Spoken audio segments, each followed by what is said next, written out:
Hello, and welcome to this podcast. I want to talk about um, truth. And are there times when you are not going to be equipped or able to resonate with the truth? I often hear in twin flame videos, you will know the truth and you will resonate with the truth when you hear it. Is that true?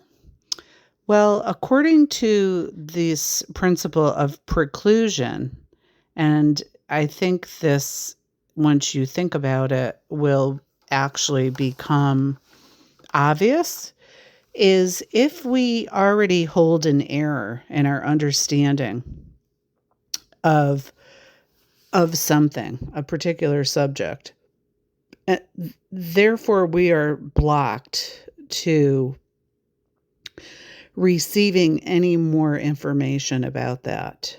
We're going to be blocked on similar things as that subject also. So let's say we talk about past lives. I believed very, very strongly in past lives since I was, at least since I was 17. So for the majority of my life, and I'm now 63, I believed in past lives. And when I started studying Divine Truth, I was challenged with that. And I said, okay, I will suspend my belief and continue studying this. And it took me 2 years. And we'll talk about that in another video. But you can see that if you are holding a very strong belief about something, it would preclude you from absorbing information about that subject. So while I held true strongly that I believed in past lives, it would be impossible for my soul to absorb the truth and have the flow of information and truth come in about that subject. And this is something that we need to be aware of because if truth is important to us, and I believe that as a twin flame, we are reaching a higher state of realizing how important truth is on our journey, right? Because anything that is not truth or love, we know often from being in a great deal of pain that we are blocked from progressing. We are blocked from oftentimes our twin flame.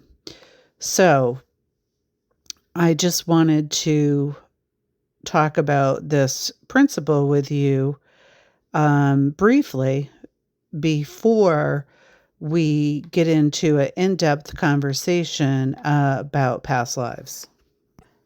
Another interesting thing that I'd like to point out is the mind works differently from the soul, where the mind can hear new information and take that in. The soul does not operate this way with regard to a new truth or error. The mind is capable of absorbing new truth at the same time as retaining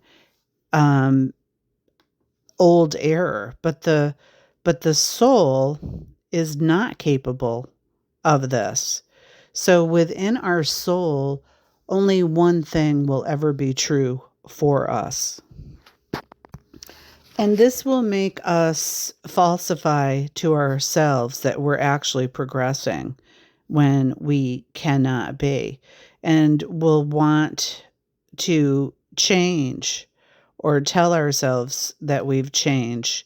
But what needs to happen is we we will need to release the causal emotion of the error that is within us before we can accept new truth.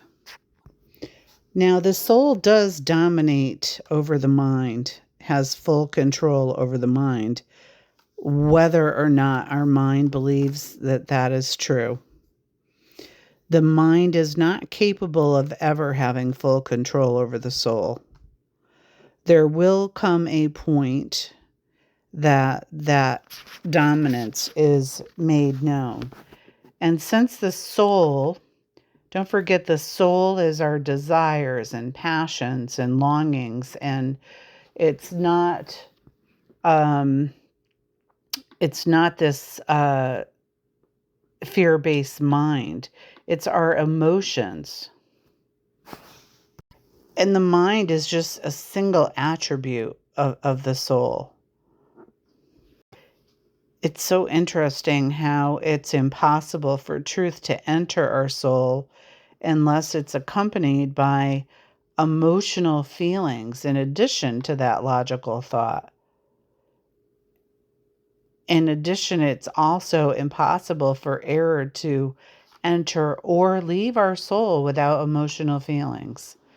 So, as we know, the soul is our true self. Effort is always required to suppress the soul. And the mind is often used to deny the soul. Many of us have experienced rebellion in this conflict between the dominance of the soul over our mind. Why is this true? So in childhood, we are often influenced and trained to stay away from our feelings, right? We want to ignore and suppress all of this. We have been taught how to deny our true soul personality. And so it ends up scaring us. And we often believe that there's something wrong with our true self. And we create layers of facade and addiction over this true part of ourself. So in our progression, pain is a signal to us that that we have error in our soul. There's something that we're believing that is not in alignment with God's laws, which are always loving and are permanent and immediate characteristic or indication that truth has entered the soul is that it has to be an emotional process. And it would suggest that the characteristic of the release or acceptance of error in the soul also must be an emotional process. So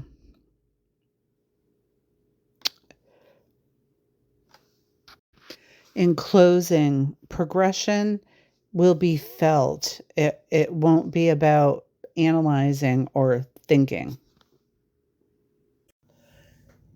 So much of our journey is about feelings and emotions and coming to understand how our emotions as a soul were affected by our initial environment, our parents, and then coming to understand that God's laws are all loving and correcting anything that is out of alignment with that.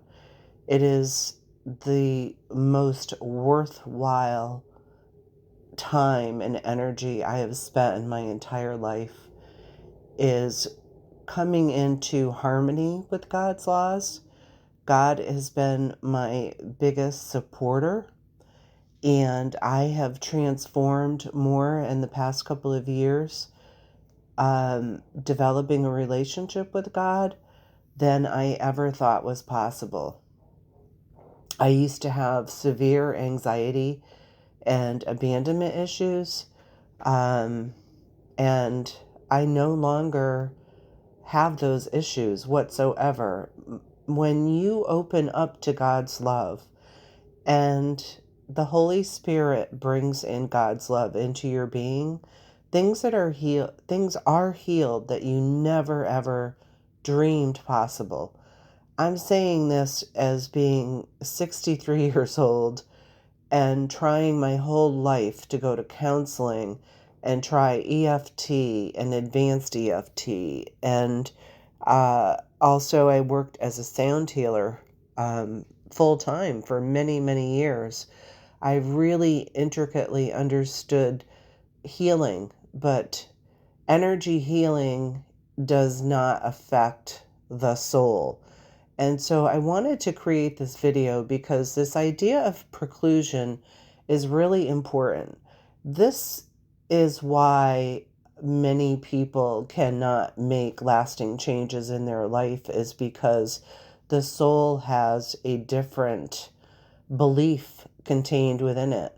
And until we open up and until we can start to be open, I mean, how many of us thought that this twin flame thing was even real? Never mind all of the crazy things that get thrown at us with numbers and synchronicities and things that we never thought were possible. We had to have some type of an opening, or maybe getting hit upside the head with some unusual things. And then we start to say, okay, let me just at least be open minded. I'm very, very thankful that I've always been an open minded person, because it does not harm you to be open minded. There's no sense in being so tied to one concept. If anything, that can stop your progression as a soul for thousands of years. If you are not open to at least understanding and hearing and understanding other concepts, then what is it that's fighting against that? So there are many worthwhile things in this divine truth path that I found that I'm really excited to be sharing with you. And I hope that you will leave your comments so that we can start sharing this journey of truth seeking and having God be the number one person that we turn to together. Thanks for listening.